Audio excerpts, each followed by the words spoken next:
যানজট নিরসনে এখন থেকে কাউন্টার পদ্ধতিতে চলবে বাস ও মিনি বাস। যাত্রীদের নির্দিষ্ট কাউন্টার থেকে টিকিট সংগ্রহ করে যাতায়াত করতে হবে। বাস স্টপেজ ছাড়া দাঁড়াবে না গাড়ি।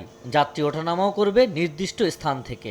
যাত্রী সেবার মান উন্নয়নে সড়ক পরিবহন সেক্টরে শৃঙ্খলা ফেরানো সহ দুর্ঘটনা রোধেই নেওয়া হয়েছে এমন উদ্যোগ। বৃহস্পতিবার বেলা 11টায় উত্তরার আজমপুর বাস স্ট্যান্ডে কাউন্টার ভিত্তিক বাস সার্ভিসের উদ্বোধন করেন ডিএমপি কমিশনার শেখ মোহাম্মদ সাজ্জাদ আলী।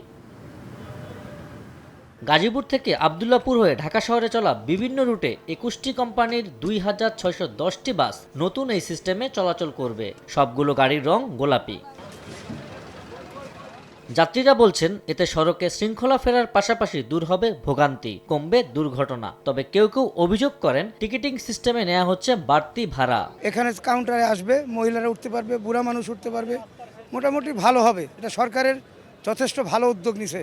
কলাবাগান এখন 55 টাকা ভাড়া, 15 টাকা বেড়ে গেছে একদিনের ব্যবধানে। আগে যেতাম 50 টাকা দিয়ে 60 টাকা হইলো ভাড়া। যে আসলে লিগ্যাল ভাড়া জানতো সে লিগ্যাল ভাড়া দিত, যে জানতো না সে কিন্তু বেশি দিত। নিজস্ব কার্ড শো করলে ওদের হাফ ভাড়াই নেওয়া হবে। বিশৃঙ্খলাটা হবে না, এখন আর গাড়ি প্রতিযোগিতা হবে না। ঢাকা শহরে পর্যাপ্ত পরিমাণ বাস স্টপেজ নেই, জায়গা নেই।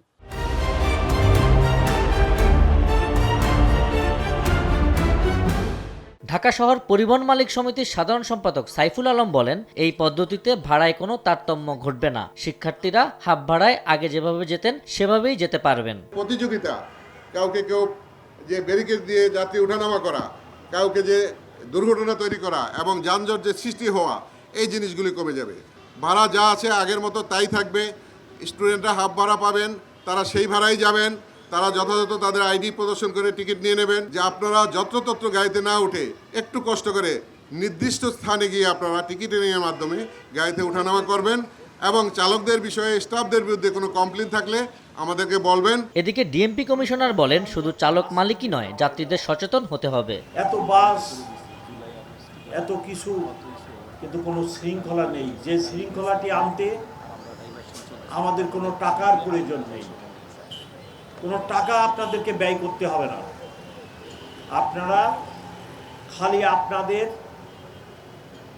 প্র্যাকটিস, অভ্যাসের পরিবর্তন করলেই ট্রাফিক ব্যবস্থায় ব্যাপক শৃঙ্খলা আনা সম্ভব।